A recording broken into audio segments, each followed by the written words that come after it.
Friday, Kyle. It's Friday. I have like all this adrenaline going. I'm not quite sure why, but we're talking about the strike is on, EVs and cool kids, and a swaggy warehouse. Everywhere I go, the people really want to know You said who I is and swaggy. They stop Let that music's got to bounce for a minute. You know, there is a certain amount of adrenaline. I don't know why I feel this way. I told my wife this last night. I was like, for some reason, I know we have 10 days to go till Sodukan, but you could convince me that it's Monday. You really could. Right. Like we're like in mode will be next week.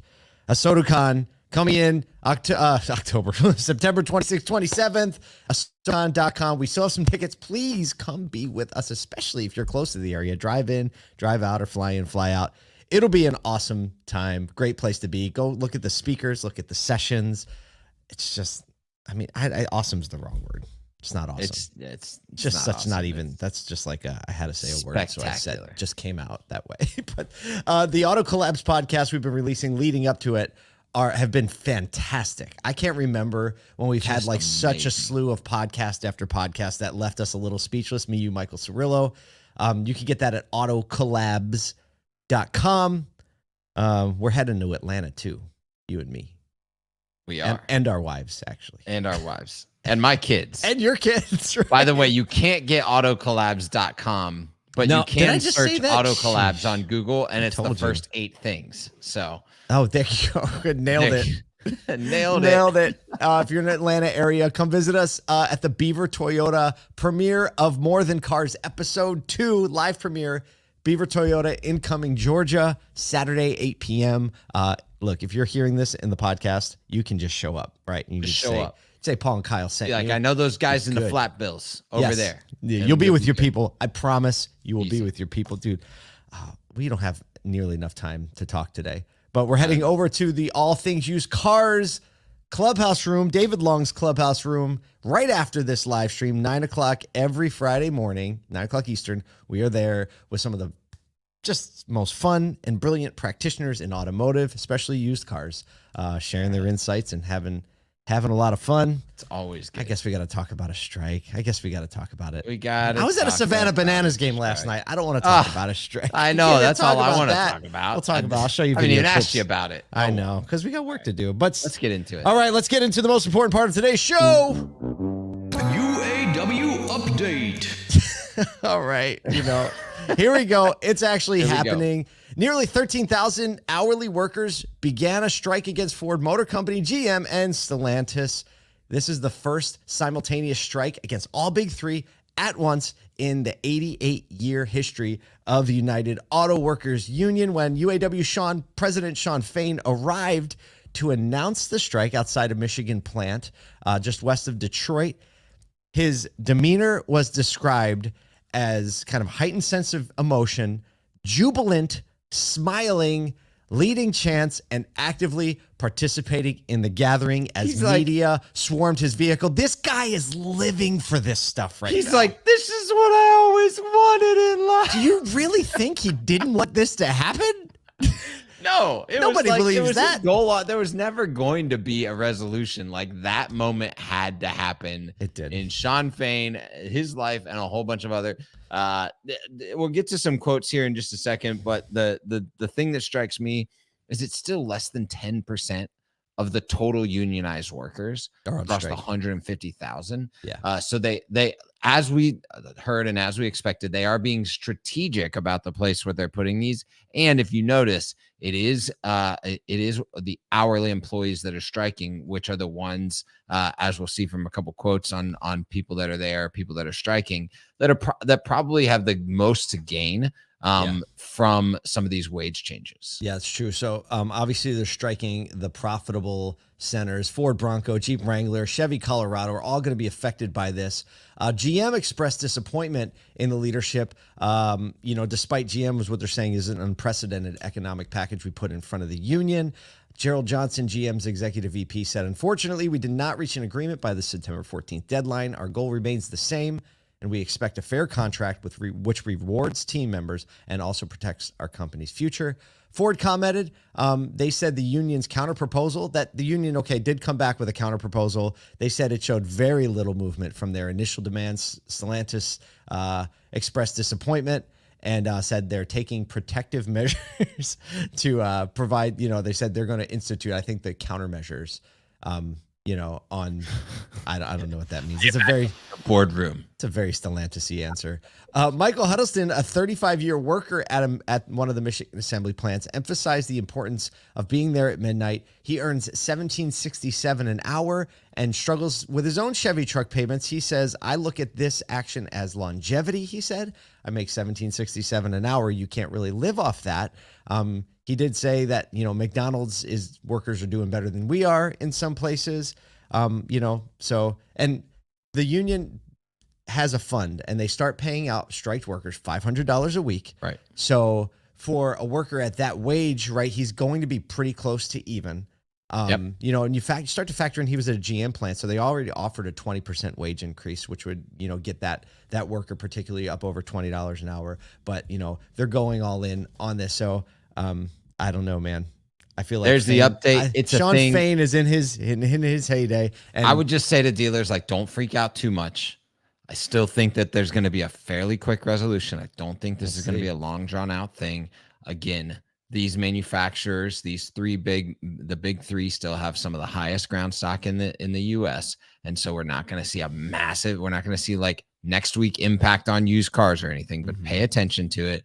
But really, it's going to take 3-4 weeks to start to understand whether or not there's going to be a massive impact on the industry, especially when they're only striking less than 10% of the workers and being super targeted. Yep. However, the place where it will change, and will change probably quickly, is high demand, low supply vehicles. So if you see high demand, low supply vehicles rising in prices, watch out, because those will go quickly for sure. Yeah, and people are going to make other choices.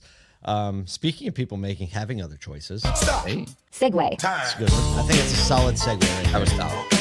That worked. Amid increasing competition in the EV market, Tesla's once dominant position is being challenged as major automakers unveil diversity of electric models. Industry experts were discussing the shifting landscape, Tesla's sales approach, and the broader issue of EV affordability at the 2023 Automotive News Congress in Detroit. Have a couple people, just want to share a couple quotes on this, and this is really about the changing approach to Tesla being the only option on the market. Diane Mayer, president and COO of Michigan-based Fox Motors, we talked about her earlier in the week. She says, now there are other cool kids. So Tesla's not the only game in town, and America loves a choice. Great. Damon Lester, our boy, he said, owner of the Maryland-based Lester Auto Group and close friend of Asotu, said, Tesla's done a good job capitalizing its market share, but people will see other EVs on the road and say, that's a cool car. And it's not a Tesla. Hey, that's very Damon Lester. I can hear him. Delivering it without a doubt. This is really a good insightful thing, especially from dealers that are going, hey, look, we actually feel like we have something to offer, that our manufacturers are giving something to offer. There are some manufacturers that are pressing in more than others, but look, the cool factor, the in factor of a lot of these cars, just even the design or the technology available in them is starting to approach that cool factor of Tesla. And you start seeing people cross shopping a lot more instead of single scope shopping with one manufacturer. So just something to look out for and understand, hey, customers have options now. And even they have options across the legacy manufacturers. So don't get bought into some noise that says, since they're shopping you, that they're not shopping anyone else. They're definitely, if they're shopping EVs, they're definitely shopping other people. Absolutely. There's some anecdotal evidence to the truth of this statement. My wife isn't really into cars. You know what I mean? And she has commented several times when we're driving, oh, what's that? That's a cool car. Right. She said that about the Hyundai Ioniq 5. Yes. She said it about the VW ID4. Right. So these things, and I'm like, oh, that's an EV. She's like, really? Right. And so even when you start getting into the fact that a lot of these made by legacy automakers have great features like physical buttons. Yep. Right. The novelty wears off quick. So I like this little conversation. I like Damon's comment, and just kind of as a little bit of a punchline, we're going to stop. just to bring it back around to wrap up the strike story, Stellantis in Ohio is the only one of all 3 plants that has any EVs affected by any of the strike plans, which is the Wrangler 4xe plug-in hybrid Jeep, which there's already been like I guess some people want it, some people don't. Yeah. Well, Jeep none owners, of the other plants have anything near an EV that's affected. I guess this is not surprising because they're pretty smart. And they're like, we're going to let them keep losing money on those, and we're going to choke off the ICE vehicles that are actually making the profit. So I think EVs are safe, but this really could. It could accelerate EV adoption for Absolutely. U.S.-based manufacturers. Absolutely, because it's an option. All right, speaking about options and fashion. Segue. This is really my favorite. This is my favorite story of the day. It's a great story. So Costco's private label, if you're not aware of it, is called Kirkland Signature. Originally, they introduced it in 1995, and it went from just like your regular old Costco household item to things that people are all about and an unexpected fashion sensation. The original private label strategy was spread across 30 different labels, but now they've consolidated it into one, into the Kirkland Signature move. And so now they've lowered costs, offer competitive prices. So here's a little breakdown. With $58 billion in sales in 2021, racking up over a quarter of the company's total revenue, making it America's largest consumer packaged goods brand. Wait, say that again. Kirkland Signature is America's largest consumer packaged goods brand in terms of sales revenue, which is nuts. And now they've gone and like went full on Nike brand pop culture style, swag drop, and they're doing swag drops that sell out in minutes.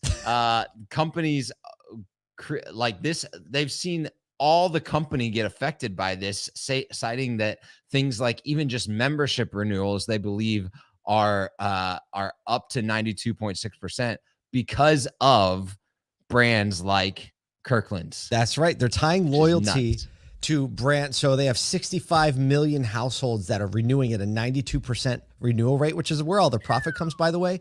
They recently released this black on black, right? There's a picture of it on the screen, and Reddit was going nuts about it. It's just the Kirkland Signature logo, which, you know, pop culture is gripping onto it. And I think this is just a reminder for all of us that you penetrate culture, right? Not your product, but culture. Understand what people want. Play into it, give the people what they want, and you do that. For some reason, it happens to also sell toilet paper and mechanic supplies and glasses and, you know, mouthwash. It all is together. I know. I'm still waiting for the first dealership to just go full bore on. We're getting there. Swag line. We're getting close. We're really getting close. I know we are. Well, I think that's all we have for today. We actually just released some new swag. Go to shop.asotu.com, shop.asotu.com. Throw it up there. There it is. It's such a drop in. Go see a little bit of magic cooking there. We'll see you tomorrow.